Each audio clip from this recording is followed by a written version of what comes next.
ஹரே கிருஷ்ணா பக்தர்களே, பகவத் தரிசனத்திலிருந்து ஒரு கட்டுரை.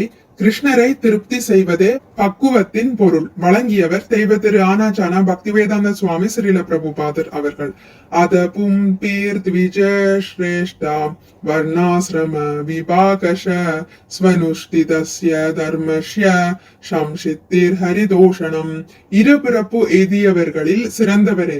ஒருவன் வர்ணம் மற்றும் ஆசிரமத்தின் அடிப்படையில் விதிக்கப்பட்டுள்ள கடமைகளை நிறைவேற்றுவதால் அடையப்படும் மிக உயர்ந்த பக்குவ நிலை முழுமுதற் கடவுளை திருப்திப்படுத்துவதே ஆகும். ஸ்ரீமத் பாகவதம் 1ஆம் காண்டம் 2ஆம் அத்தியாயம் பதம் 13. மனித சமுதாயத்திற்கு வர்ணாசிரம தர்மம் மிகவும் முக்கியமானதாகும். மனித சமுதாயம் வர்ணம் மற்றும் ஆசிரமங்களின் கோட்பாடுகளை ஏற்காவிடில் அது மிருக சமுதாயமே. பிராமணர் அதாவது அர்ச்சகர்கள் மற்றும் ஆசிரியர்கள், சத்திரியர்கள் அதாவது ஆட்சியாளர்கள் போர் வீரர்கள், வைசியர் அதாவது விவசாயிகள் வணிகர்கள், சூத்திரர் அதாவது உழைப்பாளிகள் ஆகிய 4 வர்ணங்கள் அல்லது தொழில் சார்ந்த பிரிவுகளாகும். பிரம்மச்சாரி அதாவது திருமணமாகாத மாணவர், கிருஹஸ்தர் அதாவது குடும்ப வாழ்வில் உள்ளவர், வானப்பிரஸ்தர் அதாவது ஓய்வு பெற்றவர் மற்றும் சந்நியாசி அதாவது துறவி ஆகிய 4 ஆசிரமங்கள் அல்லது ஆன்மீக நிலைகளாகும். இவ்வாறு வர்ணம் மற்றும் ஆசிரமத்தின் அடிப்படையில் சமுதாயத்தை அமைப்பதே வேத கலாச்சாரம். வர்ணாசிரமாச்சாரவதா புருஷேன பரபுமான் விஷ்ணுர் ஆராத்யதே வந்தா நான்யத் தத்தோஷ காரணம். புருஷோத்தமரான முழுமுதற் கடவுள் பகவான் விஷ்ணு வர்ணம் மற்றும் ஆசிரமத்தின்படி விதிக்கப்பட்டுள்ள கடமைகளை முறையாக நிறைவேற்றுவதன் மூலம் வழிபடப்படுகிறார். பரமபுருஷ பகவானை திருப்திப்படுத்துவதற்கு வேறு எந்த வழியும் இல்லை என்று விஷ்ணு புராணத்தில் 3.8.9 கூறப்பட்டுள்ளது. வாழ்வின் குறிக்கோள். பகவான் விஷ்ணுவின் கருணையை பெறுவதே வாழ்வின் ஒரே குறிக்கோள். ஓம் தத் விஷ்ணு பரமம் பதம். பகவான் விஷ்ணுவின் வாசஸ்தலமே உன்னத இலக்கு என்று ரிக்வேதம் கூறுகின்றது. ஆனால் மக்களோ வாழ்வின் குறிக்கோள் என்னவென்பதை அறிவதில்லை. வாழ்வின் நோக்கத்தை அறியாத சமுதாயம் அறியாமையில் உள்ளது. பௌதிகமான விஷயங்களை சரி செய்வதன் மூலம் மனிதர்கள் மகிழ்ச்சியாக வாழ முயல்கின்றனர். சமூகம், அரசியல், பொருளாதாரம் அல்லது மத ரீதியிலான விஷயங்களை சரி செய்வதன் மூலம் ஒட்டுமொத்த மனித சமுதாயத்தையும் மகிழ்விக்க தலைவர்கள் முயல்கின்றனர். ஆனால் துராஷயாயே பகிர் அர்த்தமானின. அவர்கள் முழுமுதற் கடவுளின் பௌதீக சக்தியிடமிருந்து மகிழ்ச்சியை பெற முயல்வதால் அவர்களது நம்பிக்கை ஒருபோதும் நிறைவேறாது என்று ஸ்ரீமத் பாகவதம் கூறுகிறது. அனைவரையும் திருப்திப்படுத்துவதற்கான வழி. முழுமுதற் கடவுள் என்பவர் விஷ்ணு அல்லது கிருஷ்ணர். பிரம்மா படைப்பவர், விஷ்ணு பராமரிப்பவர், சிவபெருமான் அளிப்பவர்.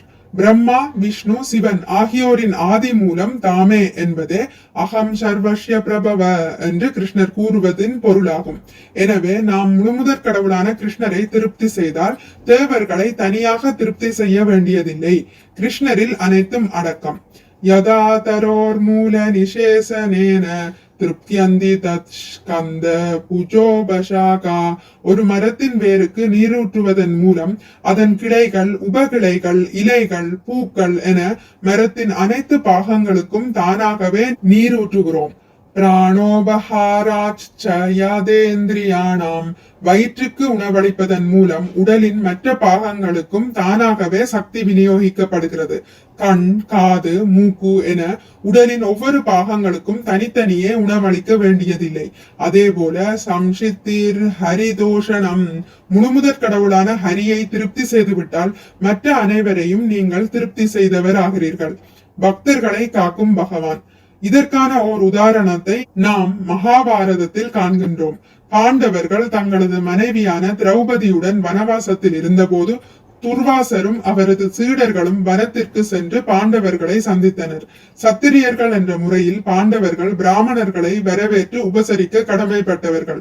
ஆனால் அவர்கள் துர்வாசரின் வருகைக்கு முன்னரே உணவருந்தி முடித்திருந்தனர் என்பதால் விருந்தினர்களுக்கு வழங்க அவர்களிடம் உணவு ஏதுமில்லை.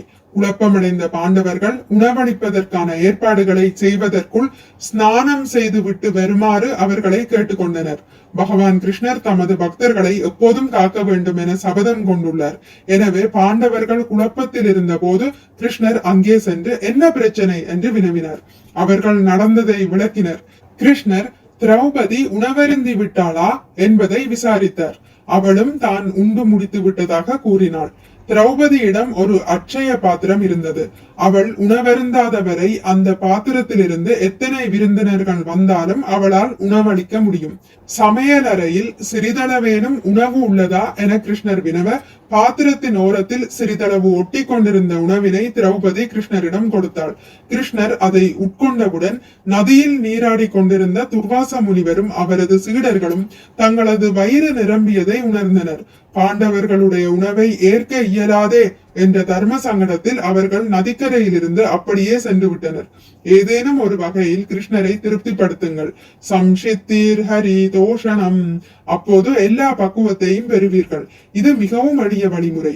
கிருஷ்ணர் கூறுகிறார், பத்ரம் புஷ்பம் பலம் தோயம் யோமே பக்தியா பிரயச்சதி.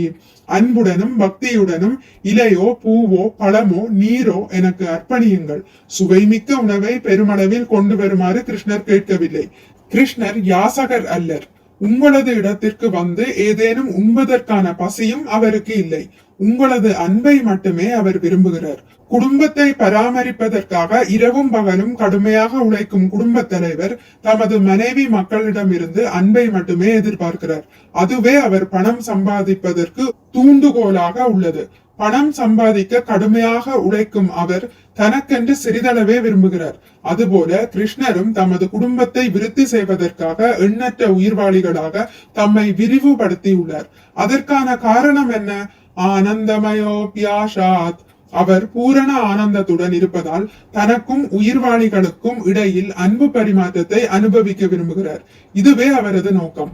அவர் அன்பை விரும்புகிறார். இல்லாவிடில் அவர் ஏன் நம்மை படைத்தார்? ஆனால் அயோக்கியர்கள் அதை மறந்து விட்டனர். கடவுள் இல்லை, நானே கடவுள், நானே அனுபவிப்பாளர் என்றெல்லாம் அவர்கள் பிதற்றுகின்றனர். கடவுளை நேசிப்பதற்கு பதிலாக அவர்களே கடவுளாக மாறுகின்றனர். இது ஒட்டுமொத்த சூழ்நிலையையும் சீரழித்து விட்டது. கிருஷ்ணரை திருப்திப்படுத்துதல். ஸ்வனுஷ்டித்தஸ்ய தர்மஸ்ய சம்ஷித்தீர் ஹரிதோஷணம். நீங்கள் என்ன தொழில் செய்கிறீர் என்பது பொருட்டல்ல. மதத்தின் நோக்கம் பரமபுருஷரை திருப்தி செய்வதே. பிராமணரால் தபம், சக்தியும் சாஸ்திர அறிவு ஆகியவற்றின் மூலமாக கிருஷ்ணரை திருப்தி செய்ய முடியும். சாஸ்திர ஞானத்தை உலகிற்கு பிரச்சாரம் செய்ய முடியும். பகவானின் சார்பாக உண்ண முடியும். எனவே பிராமணராக இருப்பவர் பிராமணராகவே வாழ்ந்து தமது செயல்களின் மூலம் பகவானை திருப்தி அடைய செய்யலாம். இது மற்ற வர்ணத்தவர்களுக்கும் பொருந்தும். அர்ஜுனன் ஒரு பிராமணனோ சந்நியாசியோ அல்லன். அவன் ஒரு சத்திரியனாகவும் கிருஹஸ்தனாகவும் இருந்தான். அர்ஜுனன் முதலில் தனது சுய புலந்திருப்திக்காக போரிட மறுத்தான். ஆயினும் பின்னர் கிருஷ்ணருக்காக ஒப்புக்கொண்டான். கிருஷ்ணரும் திருப்தி ஊட்டார். அர்ஜுனன் பக்குவமடைந்தான். தர்மத்தின் பொருள். தர்மத்தை நிலைநாட்டுவதற்காக கிருஷ்ணர் அவதரிக்கிறார். பகவானால் வழங்கப்படும் கட்டளைகளே தர்மம். தர்மத்தை யாராலும் உருவாக்க இயலாது. பகவான் கிருஷ்ணர் கூறுகிறார், மன்மனாபவ மத்பக்தோ மத்யாஜி மாம் நமஸ்குரு. மன்மனா, எப்போதும் என்னை பற்றியே சிந்திப்பாயாக. மத் பக்த, எப்போதும் எனது பக்தனாகவே இருப்பாயாக. மத்யாஜி, எப்போதும் என்னையே வழிபடுவாயாக. மாம் நமஸ்குரு, எப்போதும் எனக்கு வந்தனை செய்வாயாக. எனக்கு வேறொரு மதம் உள்ளது. நான் ஏன் கிருஷ்ணரை பற்றி மட்டுமே சிந்திக்க வேண்டும்? நான் காளி தேவியை பற்றி சிந்திக்க வேண்டும். இல்லாவிடில் மாமிசம் உண்ண முடியாது என்று சிலர் நினைக்கலாம். எனவே பகவான் கிருஷ்ணர் கூறுகிறார், சர்வதர்மான் பரித்யஜ்ய மாமேகம் சரணம் ரஜ. இவை அனைத்தும் அறிவீனம். இவற்றை விட்டொழித்து என்னிடம் சரணடையுங்கள். தேவர்களை பற்றி கவலைப்படாதீர்கள். எனவே இதுதான் உண்மையான தர்மம். ஏதேனும் ஒரு வழியில் கிருஷ்ணரை திருப்தி செய்ய வேண்டும். கிருஷ்ணர் அல்லது அவரது பிரதிநிதியால் அனுமதிக்கப்பட்ட செயலை செய்தால் அதுவே உண்மையான தர்மம். மிக்க நன்றி. ஹரே கிருஷ்ணா. உங்களுக்கு இந்த வீடியோ பிடித்திருந்தால் லைக் பண்ணுங்கள், ஷேர் பண்ணுங்கள், சப்ஸ்கிரைப் பண்ணுங்கள். நோட்டிபிகேஷன் பெல்லை அழுத்துவதன் மூலம் அடுத்த பதிவுகள் உங்களை வந்தடையும். பகவான் ஸ்ரீ கிருஷ்ணரை பற்றி கேட்டு மகிழ்வோம். ஹரே கிருஷ்ணா.